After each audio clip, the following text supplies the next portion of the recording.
Hello everyone, welcome back to my Let's Replay Vlog review. This is Andrew T coming at you once again, and we're going to be reviewing our two games we've just played, Space Pirates and Zombies and System Shock 2. So, starting out with Space Pirates and Zombies. Now, this is a game I've played before many times. On Steam, it said I had 38 hours when I installed it right before I started today.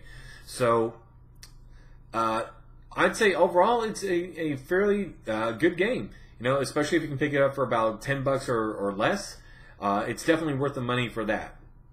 I like the progression of it. I like the RPG aspects of, you know, improving your ship and you know, resource management, you know, but it's more like you are a scavenger basically trying to get to the center of the universe. So you have your objectives. The story is pretty good.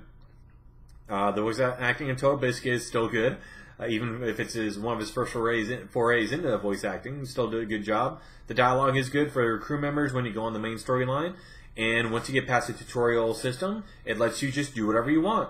You don't have to go to the storyline. You can go wherever you want, level up, grind, you know, just do missions, and improve your fleet, get schematics, you know, improve your relations with one faction, you know, get them worse with another, depending on which system you're going to. It's a very good game to just lose hours in just grinding away and just improving your lot in the universe. The problem is, once you get to the second half of the game, which is the first, it's like the name, Space Pirates, and then the second half is and Zombies. So the zombies are introduced the second half of the game, and that's where the problem with the game really ramp up. Because unless you're overpowered in your original ships by the time you get there and have as many schematics, as much res, as much resources as you can, by the time you get there, these zombies will kill you. That's it. The zombies, you know, infect ships. The ships come at you, straight at you, no matter how many you are, whatever your battle you're getting in. And if you're trying to fight, you know, other factions like the space cops or whatever, or other, you know, colonists or whatever the case may be, you just better hope that they take out a couple and don't get taken over by zombies before they get you, because if you leave them alone, they kill all the other ships, and then you have a fleet that's twice the size just coming at you kamikaze style with weapons and, you know, zombies trying, once your shields go down, they shoot zombies at you, then your ship's infected, and then you either have to space out all your crew, which limits your ship mobility, weapons, and everything else, or you hope that your other crew can fight them off and kill them, and you can still stay alive long enough to finish a battle. And once your ships die, you have to use whatever res you have to make new ones. And there have been times in my replays in the past where I have gone through my entire stockpile of res in one battle, trying to just build ships fast enough so they don't die as fast, that I can win the battle, and it's just not possible at some points. And this is on like the normal to easy difficulty. So that's the main problem of the game, is the last third of it. Once you get to the point where, you know, the zombies are so hard, the levels are so high, and you have to have pretty much everything in your arsenal just to try to stay alive in the missions you're trying to go to, not really worth the last third. The difficulty ramps up way too much in the last part of the game. Other than that, I really enjoyed the process to that point. So I'm torn. I'm like, oh, okay. For the price, if it's $10 or less, I could say pick it up. You'll get at least 15-20 hours worth of replay value in it, because it is enjoyable to build your ships and get to that point in the story. The other thing is, though, it is on a 2D plane for the battles. The progression is good for the elements of your ships, you know, how you have everything for your levels up, for your skill points, you know, whether reactors, guns, whatever the case may be. So on that part, I'd say it's very enjoyable. It's just the last third, it just doesn't do it for me. And there's not enough time in the day to go back and to the right before you, if you had a save file right before you got to the second half, because there's questions that ask, hey, do you want to do this now? You know, you went through the main storyline to this point. Are you sure you want to go through with it? And unless you have a save right before that, and then you grind like another, you know, 5, 6, 7, 8, 9 hours trying to get, you know, as much many schematics, you know, resources as possible, and build up enough before you get there, it's not really fun at that point if you have to grind just to kind of get through the story. So I'd have to say, if I was going to give the review just for nostalgia sakes, for for replay value, I give it a 6, just because it has aged very well for the combat. The stories, the dialogue is still very good. Voice acting is very serviceable by Total Biscuit. But I can recommend it if it's $10 or less, or it's on a sale. But anything more than that, I can't recommend picking it up. So I would give it a 6 out of 10 just for that reason alone. Like it's above average, but anything is 7 or above, I'd say, hey, pick it up right now. It's good. It's a good game. But anything for like 5 or 6, I'm like, if you're really into the genre and you like the gameplay and you like the mechanics of it, then pick it up. You're going to enjoy it. But it's not a must-have. If you're into the genre, it's very good, especially for people like roguelikes. They can just start over and just do a whole other brand new galaxy or whatever with different systems and different loadouts for how you want to approach it. That's good. But yeah, other than that, I can't really recommend it to pick it up right away for anyone who's looking for something along those lines. Plus, the sequel's coming out here hopefully in the next year or so. And I've played the early access and beaten the early access of it, and they're doing a pretty good job of that. If they tweak a little bit more things and improve on that as well, I'll review that when it comes out. Anyway, before I go on, get some water.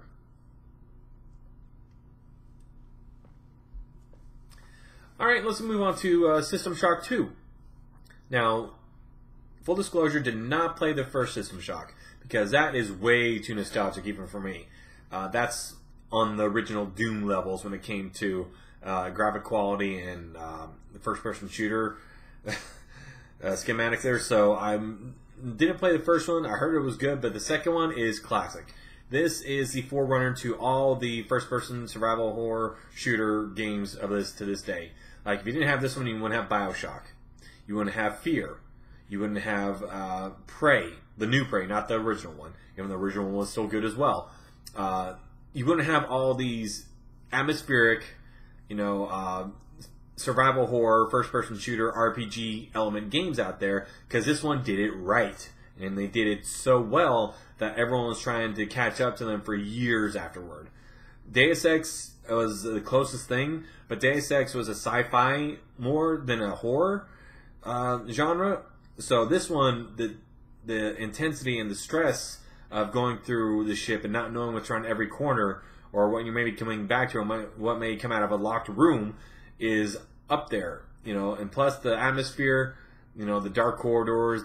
There was a ghost in the replay, I believe, and then and when you get past the tutorial level and get to the open area, I'm looking at a door thinking it's locked, and then to the window I see a zombie come right out and come at me, and I have nothing but a wrench to kill it with. And then as I'm killing out, I'm thinking, okay, I'll take this one down and then walk around and just, do random... No one's coming at me.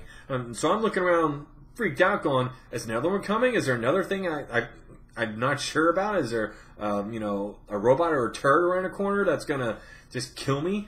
So, this was the granddaddy of them all, and everyone's been catching up ever since, trying to do it the right way and to get the kind of feeling of, oh my gosh, I'd have limited resources and I'm trying to get from the beginning to the end, but I can do my own playthrough depending on how I did my original stats and what I want different points to go into. The only problem with that is that without looking up a guide and knowing what you need for the beginning, the middle, and end of the game, if you're going through it the first time, you may get stuck. I replayed this about 7 or 8 months ago because I was feeling nostalgic. I was like, you know what? I think it came out as a remastered edition, so I played it after that. I got stuck on just about halfway through the game because I thought I was playing it through well. I played it before. It's not my first go-around with it. So when the remastered edition came out, I got pretty far, but I ran out of resources. And the resources and the points I put into my character that I thought I needed for the time to help the game easier did not help me out at the point where I pretty much I couldn't go further any further. The enemies I was running into, I didn't have either ammo or I didn't have any resources like bullets or side points or even enough for a freaking wrench to kill these guys because they would just kill me before I get at them if I got in close. So I had to stop. I stopped it right there. I didn't feel like going back and replaying all the way from the beginning or looking at the guide trying to get the right way to play the game. So back in the day, like, you could do that. You could go through, like, oh, okay, I'll just play it again because you had the time, you had the hours, and this was probably one of the few games that came out, and you didn't have the shovelware that they're playing through Steam now, or all these AAA titles or indie titles coming out there looking good that you can just say, oh, I'd rather play one of these, or I'll go through with 100 games in my library and see something else I'd rather play. So that's the downfall of the game, if you want to call it that. It's or not downfall. That's a minus of the game. That's one of the flaws in the game. You could say that, and that it gives you so much choice. But depending on your playstyle, you may not know what choices are right for what you want to do or what you may need going forward. So I'd have to say the resource management becomes a big thing halfway through the game. And the battles are, because they're in corridors, there's not any cover. They're like, the guys are going to come at you and they're going to shoot at you, and you're going to be stuck in a hallway. So unless you can get them and kind of, go around corners and, take pot shots and then try to conserve ammo. If you miss, like, reload, because that's how scarce ammo is and how important it is. And like, oh, there's vending machines, just get those. The vending machines run out. They don't have unlimited ammo, unlimited, stim packs or medical or food. Like, once they're out, and then if you don't have the credits to buy them, like, okay, I'm out of this, I'm out of that. Scavenge all this area, all that area, and then you're just going, now what? Now I have to get this new area, and there's going to be enemies there, and I can't do jack. So I'd have to say for a score, I have to give this one a 6 out of 10 as well. Mainly because the graphics, they're blocky as heck. Even though the remastered edition, they are dated. They are very dated. The controls are still good. The atmosphere is great. The mechanics of the game are still great. So it's above average for a replay game, and especially if you want to see the granddaddy of all the first-person shooter survival horror games, it's great for that. But other than that, it's not something I would recommend as a new game to pick up.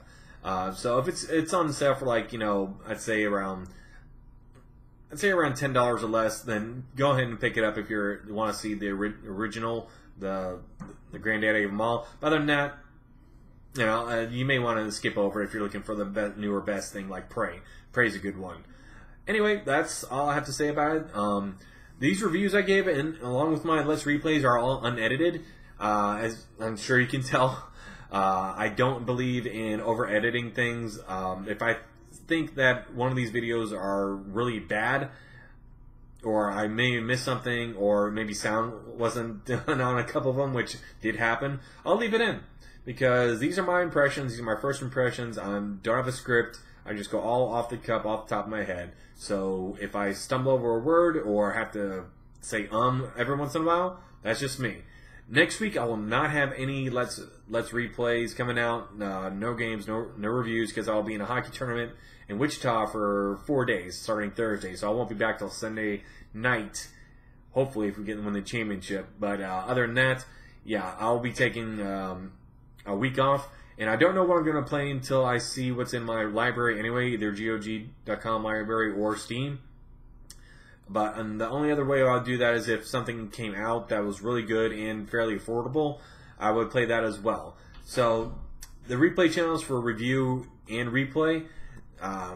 So I like to review the games that are newer coming out, and I like this primarily replaying the games I already have in my library. So I will be playing newer games in the future, but I'll always give you some reviews and replays from the past as well. So once again, this is Andrew T coming at you. Thank you all so much for watching, and as always, y'all have a good one.